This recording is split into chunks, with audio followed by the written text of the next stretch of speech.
O autor da lição começa nos dizendo que Filipenses é uma epístola informal de Paulo e aponta Cristo como centro da fé cristã.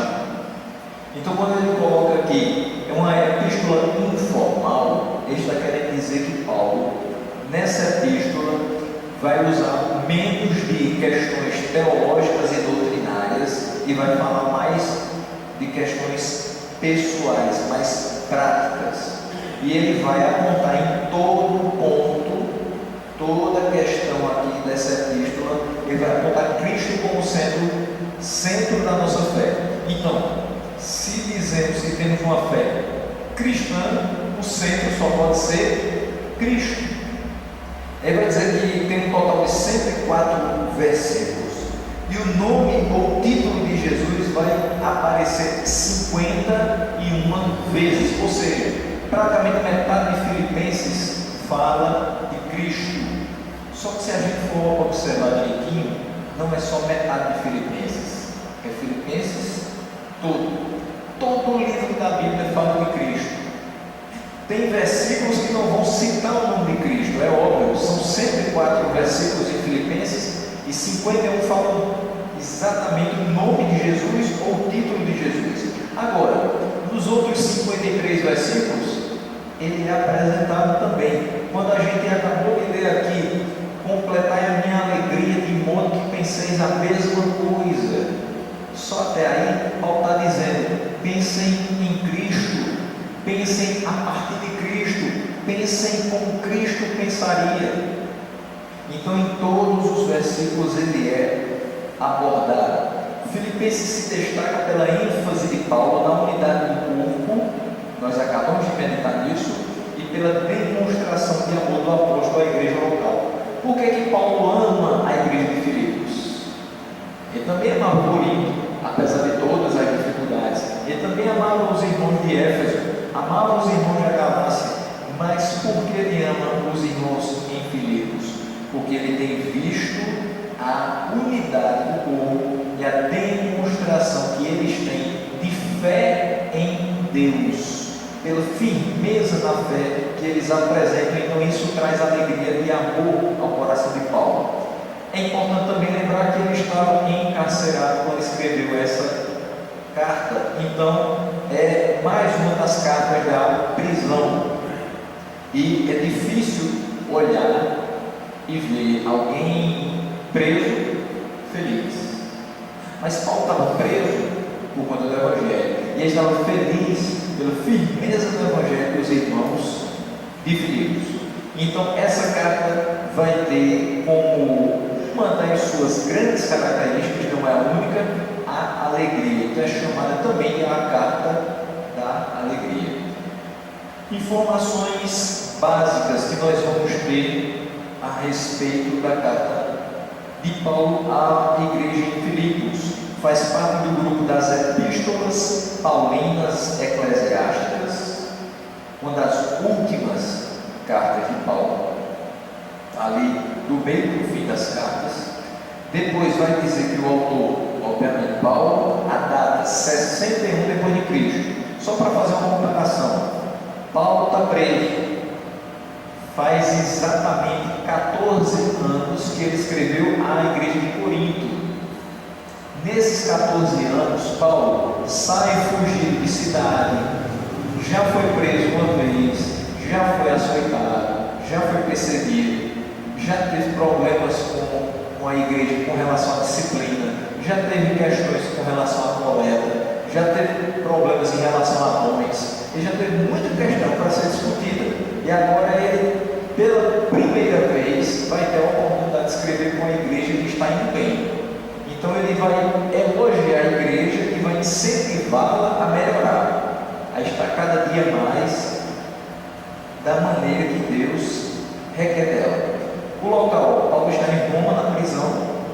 O alvo é a igreja de Filipos. Não é uma carta evangelística, é uma carta para a igreja. Depois, o versículo chave é Filipenses 4,4. O que é que diz Filipenses 4,4?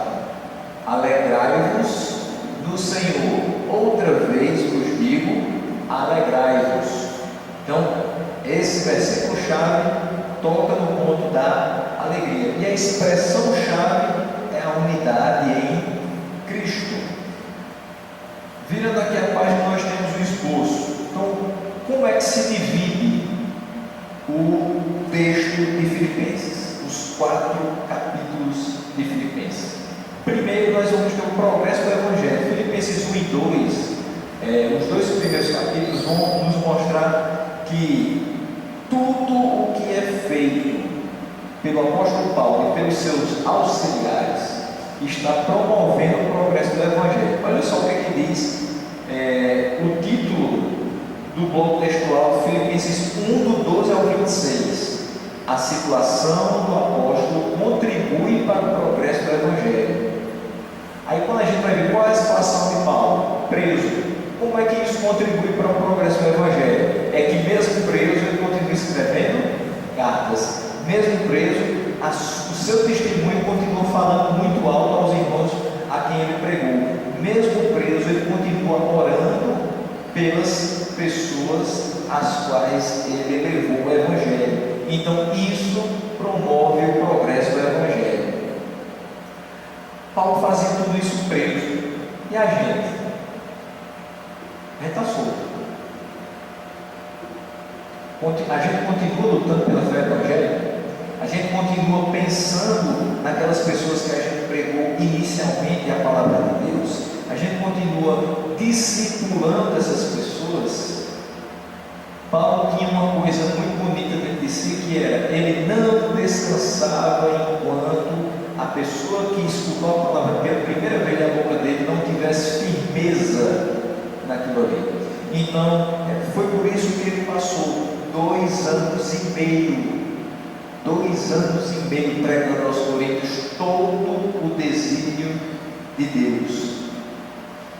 E é por isso que ele sofria tudo aquilo, mas com a visão de que o Evangelho crescia através da sua situação. Mas não era somente em relação a Paulo que o Evangelho crescia, era também por meio dos filipenses. Olha o que vai dizer aqui os versículos 27 a 30 do capítulo 1. Vivei acima de tudo por modo digno do Evangelho de Cristo, para que, ou indo ver-vos, ou estando ausente, ouça no tocante a vós outros, que estáis firmes em um só Espírito, como uma só alma, lutando juntos pela fé evangélica, e que em nada estáis intimidados pelos adversários, pois o que é para eles prova evidente de perdição, é para vós outros de salvação, e isso da parte de Deus. Porque vos foi concedida a graça de padeceres por Cristo, e não somente credes nele, pois tendes o mesmo combate que vistes em mim, e ainda agora ouvis que é o meu. Então Paulo diz, povo de Filipos, vocês viram o combate que eu estou travando, eu estou preso, vocês viram o que aconteceu comigo, mas agora vocês vão tomar para si essa responsabilidade e vão continuar esse trabalho de propagação do Evangelho. Então, o Evangelho progride por meio de Paulo, apesar das cadeias, e por meio dos filipenses, pela firmeza na fé e a disponibilidade de lutar pela fé evangélica com uma só alma. A unidade que a gente acabou de pregar aqui é o que vai impulsionar esse povo a progredir. Porque unidos eles lutam com mais propriedade e com mais força. Se estivessem fragmentados, separados, essa luta não teria êxito. Segundo ponto do esboço, advertências contra falsos mestres. Então, Filipenses 3, a partir do 3 até o 4.1, ele vai falar sobre os falsos mestres e vai advertir as pessoas de Filipos que alguns vão se chegar a essa igreja trazendo coisas que não fazem parte daquilo que foi pregado, e que eles não se deixem enganar, mas permaneçam firmes naquilo que eles aprenderam em outros momentos. Só que Paulo vai fazer isso de uma forma muito firme e forte, usando às vezes até palavras duras. Olha o que ele vai dizer do versículo 2 até o versículo 11 do capítulo 3. acautelai-vos dos cães. Ele já usa essa palavra forte para falsos mestres. Depois ele diz: acautelai-vos dos maus obreiros. Ele está falando dos de fora e dos de dentro.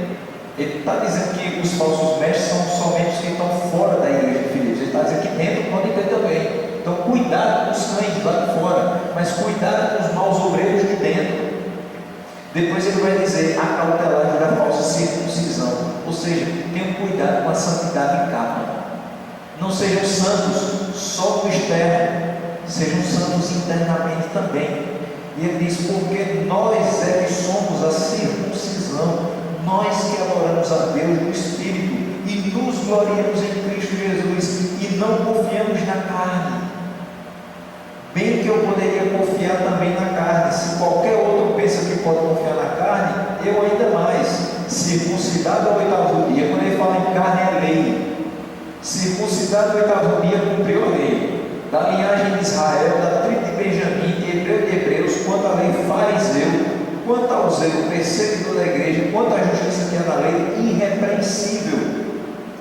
Paulo está dizendo aqui o seguinte: eu me glorio em Cristo e não confio na carne, eu não confio na lei. A lei não salva, mas se fosse para salvar, eu poderia me gloriar nessa lei, porque eu fiz tudo o que ela manda. Quanto à justiça que é na lei, eu sou irrepreensível, mas isso não me trouxe nenhum benefício. Ele vai dizer: o que para mim era lucro, isso considerei perda por causa de Cristo. Sim, deveras considero tudo como perda por causa da sublimidade do conhecimento de Cristo Jesus, meu Senhor. Tudo que eu tinha visto antes, para mim não vale mais nada. Essa lei pela qual eu persegui cristãos, agora para mim mostra apenas que eu sou pecador e eu preciso de Cristo. E ele vai dizer: por amor do qual perdi todas as coisas e as considero como refúgio para ganhar Cristo e ser achado nele, não tendo justiça própria que procede de lei, senão a que é mediante a fé em Cristo, a justiça que procede de Deus, baseada na fé, para o conhecer e o poder da sua ressurreição e a comunhão dos seus sofrimentos, conformando-me com ele na sua morte, para de algum modo alcançar a ressurreição dentre os mortos. O que ele mostra aqui é: cuidado com aqueles que pregam que você tem que ser circuncidado para ser crente. Primeira discussão e o primeiro motivo de assembleia na igreja de Jerusalém foi esse: circuncisão. Tiago preside a assembleia de Jerusalém para dizer: os gentios que têm sido convertidos vão ser circuncidados ou não? E aí Paulo diz: qual a necessidade disso? Mas Paulo diz isso somente lá em Atos. Ele vai dizer durante toda a sua vida. E ele vai chegar aqui em Filipenses e vai dizer: olha, eu poderia confiar em tudo isso.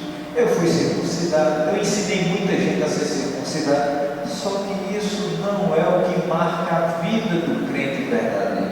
O que marca a vida do crente verdadeiro é a fé em Deus e o conhecimento de Cristo. Porque é justamente por isso que de algum modo nós vamos alcançar a ressurreição dentre os mortos. Então ele coloca essa advertência contra os falsos mestres, dizendo: muita gente vai falar a respeito de como você pode ser salvo, mas só há uma forma. Terceiro ponto: exortações e agradecimentos. É o capítulo 4 praticamente todo. Só que é interessante, quando ele fala de exortações, tem duas irmãs na igreja que estão brigando. Uma igreja tão boa, tão unida, que dava alegria ao coração de Paulo, mas tinha duas irmãs que estavam disputando: Evódia e Síntique. E no capítulo 4 ele vai fazer o seguinte apelo, a partir do versículo 2: rogo a Evódia e rogo a Síntique, pensem concordemente no Senhor. Só isso aqui já é interessante para a gente. Pensem e concordem no Senhor. Evódia, você tem um pensamento. Síntique, você tem outro pensamento. Vocês têm visões de mundo diferentes. vocês têm visões do reino de Deus diferentes, mas por favor, eu rogo a vocês, entrem em concordância uma com a outra no Senhor. Qual o objetivo da igreja? É viver para o Senhor. Então não pense em uma coisa e não pense em outra. Pensem conjuntamente para a glória do Senhor. É o que ele fala no capítulo 2. Tende o mesmo pensamento. É vós discípulo que depois disso, depois de muito tempo da mesma exortação, precisam voltar a ouvir essa orientação. Eu já disse a vocês antes. Tende o mesmo pensamento, tende a mesma atitude, vocês estão discordando, prejudicando a unidade da igreja, e eu quero rogar a vocês, pensem concordemente no Senhor, e ele vai dizer algumas coisas para ajudar elas a refletir sobre a questão. Versículo 3: a ti, fiel companheiro de jugo, também peço que as auxilies, pois juntas se esforçaram comigo no Evangelho. Também complemente com os demais cooperadores meus, cujos nomes se encontram no livro da vida. Alegrai-vos sempre no Senhor. Outra vez digo, alegrai-vos. O que ele está querendo dizer? Essas duas irmãs que hoje estão cada uma para o seu lado, discutindo, divergindo, sem concordar com as coisas, elas juntas trabalharam comigo para que essa igreja crescesse. Então, a gente não pode ter as duas separadas, porque as duas juntas são úteis para o crescimento da igreja e para os esforços do Evangelho. Antes de qualquer outra coisa, alegrem-se sempre no Senhor. Busquem satisfação no Senhor. E aí, encontrem concordância uns com os outros, para que a igreja continue sendo alvo da minha alegria, mas principalmente da alegria do Senhor. Então, Filipenses, em uma sentença, Paulo incentiva a igreja de Filipos a viver alegre e em unidade no serviço de Cristo, contrastando alguns conflitos internos. Então, a gente vai ver uma igreja que ele incentiva a viver alegre, a viver unida, mas tem alguns conflitos internos. Aquela coisa, não existe nada tão bom que não possa melhorar. Tem sempre alguma coisa para a gente aprender, para a gente melhorar, para a gente rever e fazer com que as coisas possam se tornar ainda melhores. Contexto dessa carta. Vai falar um pouquinho sobre a cidade de Filipos. Então, é um importante polo da Macedônia. Isso faz a gente lembrar de alguma coisa, não faz? Falar da Macedônia. Quando é que Paulo fala sobre a Macedônia? Que parte a Macedônia é citada na Bíblia pela primeira vez? E é Paulo que cita. Alguém lembra? Está aí na lição. Pode colar.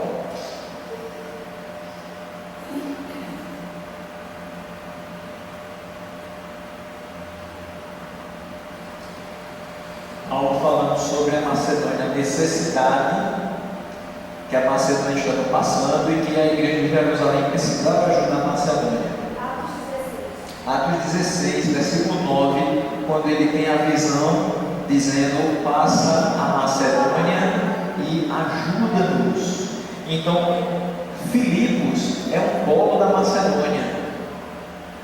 A gente poderia até colocar assim: Filipos é um distrito da Macedônia e se destacava pela extração de minério e ouro. Então, Filipos era um distrito, era um local pequeno, mas tinha muita riqueza por conta do minério e do ouro. Se a gente for aqui, saindo do Taperoá, voltando no caminho até a estrada para Juazeirinho e for à esquerda para junto do Seridó, dali para frente a gente vai entrar em terras do Rio Grande do Norte. E quando a gente começa a passar Equador, Parelhas e outras cidades, a gente vai começar a ver muita extração de minério. Em vários locais, você passa por um lado, você tem pedras brancas, tem pedras semi-preciosas. Do outro lado, você vai ter também extração de minério. E E é interessante que às vezes essas pedras ficam amontoadas em uma plaquinha assim, vende pedras. Essas pedras, do jeito que estão brutas, não tem muito valor, mas lapidadas vão ser fonte de renda para muita gente. Principalmente algumas que a gente vai ter por aqui, como a ardósia, né? Então ela vai ser bastante abundante no Rio Grande do Norte. Então se destaca por esse tipo de comércio, extração de minério e ouro. Em 31 depois de Cristo, a cidade se torna a colônia de Roma e a língua falada passa a ser o latim. Estava localizada na via Inácia, principal estrada romana que ligava o Oriente ao Ocidente, ou seja, por onde as pessoas iam fazer suas negociações comerciais passavam por Filipos. Era um local de passagem. E por sua posição, Filipos desfrutava de alguns privilégios. O cidadão de Filipos não pagava impostos individuais em terra, ou seja, hoje a gente para morar paga um IPTU. Todo ano o nosso já chegou. Em Campina Grande se paga fevereiro, março e abril, ou só em abril. Então, lá a gente paga esse IPTU, todo ano aumenta, e você paga segundo o valor da sua casa.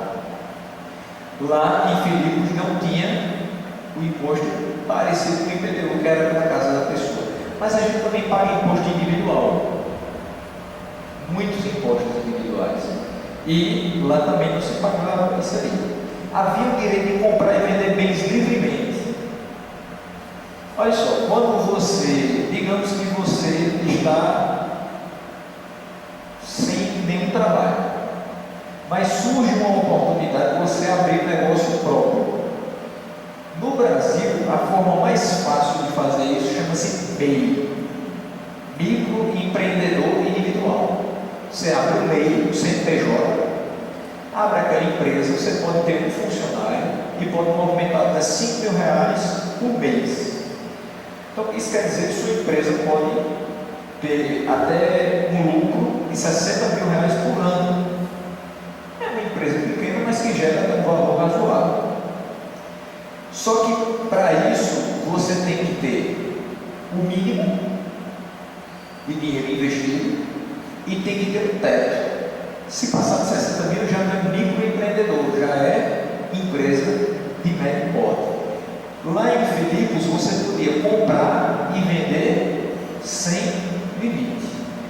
Se você tivesse um comércio seu, você botava lá dentro quanto você quisesse, vendia quanto você quisesse, e isso não era olhado, observado pelo governo.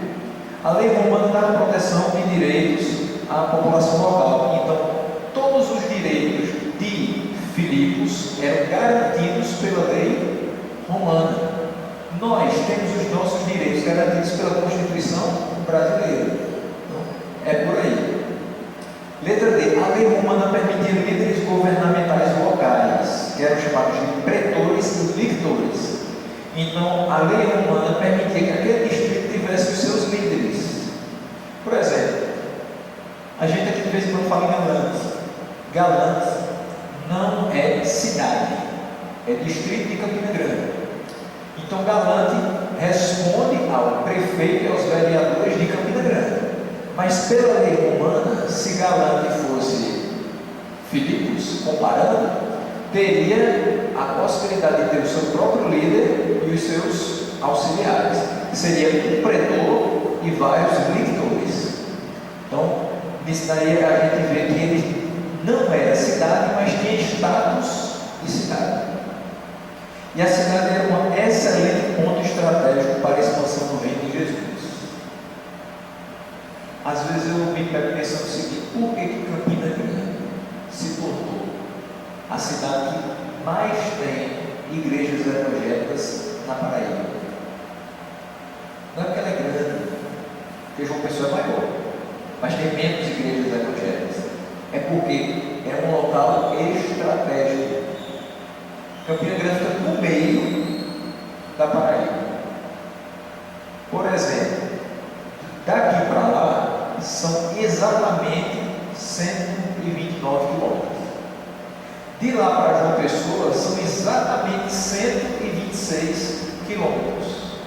Ou seja, entre Taperoá e João Pessoa, que é a capital, você tem Campina Grande. E quantas cidades a gente passa daqui para lá e de lá para João Pessoa? Muitas cidades.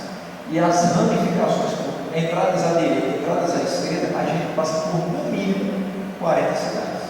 Então, isso mostra que, assim como Filipos, Campina Grande é uma cidade que está estrategicamente colocada também para a expansão do Evangelho. Por que nós temos hoje congregações em outros locais? Porque de Campina Grande surgiu muitos trabalhos em cidades próximas e até mais distantes, né? Então a gente vê, Filipos era uma dessas cidades que você tinha condição de começar um bom trabalho e expandir, formar congregações em outros locais. 2.2, Paulo e a igreja em Filipos. A epístola foi escrita para a primeira igreja fundada na Europa. Então, a primeira igreja fundada na Europa foi a igreja de Filipos, que ele vai a Filipos em resposta à visão e ao apelo, passa a Macedônia e ajuda-nos em Atos 16, 9. Primeiro ele prega uma reunião de oração de mulheres. E aí, em parênteses, né? Reunião de oração para todo mundo. Mas as mulheres geralmente aqui estão. Não é só hoje, não.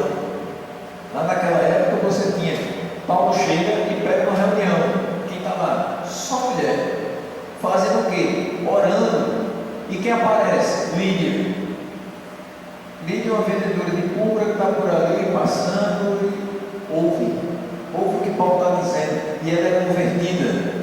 E diz o texto que Lídia é convertida e pela sua conversão é salva todos da sua casa. E ela hospeda Paulo enquanto ele está ali na cidade. Depois de algum tempo vai se iniciar uma grande oposição a Paulo. A gente já percebeu isso quando viu a igreja de Corinto e um pouquinho da igreja dos Gálatas também. Pessoas que estão questionando se Paulo é de fato apóstolo de Cristo. Questionando o apostolado, automaticamente vai ter uma oposição a ele. E juntamente com Silas, ele vai ser açoitado e levado à prisão. Por meio das orações, eles são libertos, né? Terremoto que acontece, que resulta também na conversão do carcereiro da sua família. Isso é o começo da relação de Paulo com a igreja de Filipos. Uma pregação, uma reunião de oração de mulheres, onde Lídia é convertida, uma prisão e um açoite que resulta na conversão do carcereiro e de sua família. Então, em duas situações, uma favorável à conversão, uma desfavorável também à conversão. Em todas as situações da vida de Paulo, houve espaço para que o Evangelho pudesse crescer. 2.3 é o caráter da epístola. A palavra alegria ou regozijo aparece frequentemente na epístola. Paulo parece estar rindo alto de tanta alegria. Suas palavras brotam de um coração leve e alegre. Aí vem uma questão: como a gente pode entender o coração leve e alegre de uma pessoa que está presa? Como é que pode? Eu estou preso, mas meu coração está leve, está alegre. O que justifica a minha alegria? A presença, o poder, a comunhão com Deus, a consolação de Deus e a certeza de que os irmãos de Filipos estão firmes na fé. Então, de fato, o coração dele é leve e alegre, mas não por ele, porque Deus faz com que seja. É uma carta informal, sem um plano lógico ou argumentos doutrinários. Tem doutrina aqui dentro? Tem, mas muito menos em relação às outras cartas. É uma expressão espontânea de amor e gratidão.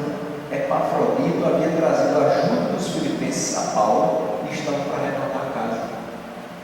surgiu então uma grande oportunidade para enviar uma carta de agradecimento.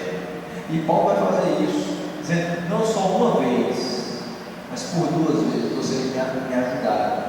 E ele vai dizer, Paulo menciona o nome do Salvador cerca de 40 vezes na correspondência. Nela estão registradas algumas das afirmações mais maravilhosas e profundas a respeito de Cristo. Olha o que Paulo diz aí, Filipenses 4:18, quando fala da carta de agradecimento. Ele vai dizer assim: recebi tudo e tenho abundância, estou suprido, desde que Epafrodito me passou as mãos o que me veio de vossa parte, como aroma suave, como sacrifício aceitável e aprazível a Deus.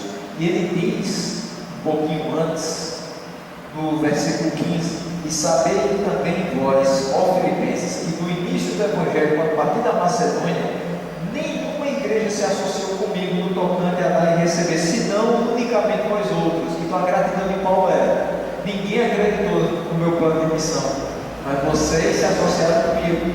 Depois ele diz: porque até para Tessalônica mandastes, não somente uma vez, mas 2, o bastante para as minhas necessidades.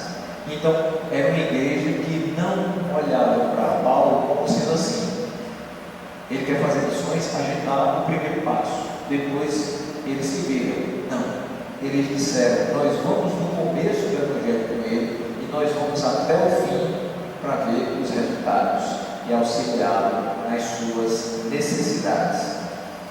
Igreja que pensa de fato em missões não começa ofertando, ela começa preparando e ela continua ofertando e ela continua provendo tudo que é necessário para as necessidades, principalmente espirituais. E aí, o Filipenses 2, 5 a 11, que é o que nós vamos falar semana que vem, ele coloca as afirmações mais maravilhosas e profundas a respeito de Cristo. É algo que vai ser chamado de kenosis. Semana que vem a gente vai falar também sobre isso no conteúdo da carta. Kenosis é o esvaziamento de Cristo.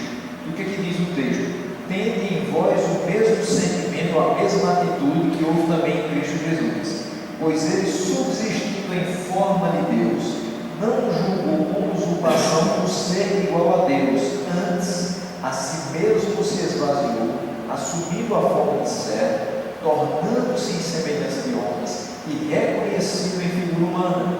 A si mesmo se humilhou, tornando-se obediente até a morte e morte de cruz.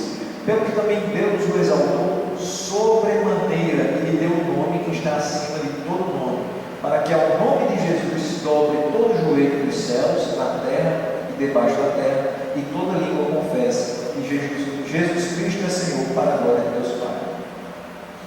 Realmente, essa parte de Filipenses é uma das afirmações mais maravilhosas que nós temos a respeito de Cristo.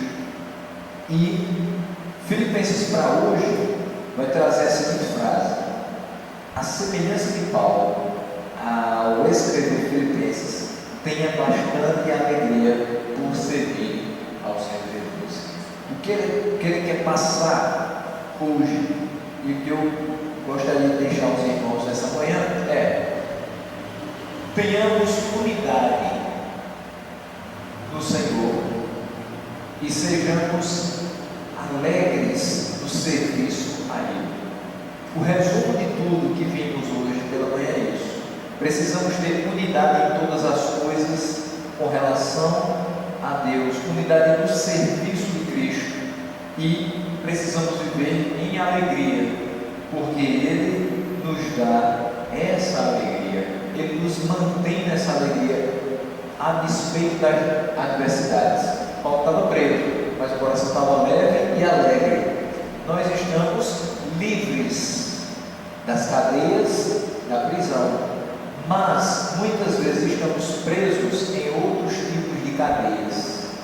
Mesmo assim, é motivo de estar alegre, porque nenhuma dessas cadeias nos prende suficientemente que o poder de Cristo não nos liberte sempre de cada uma delas.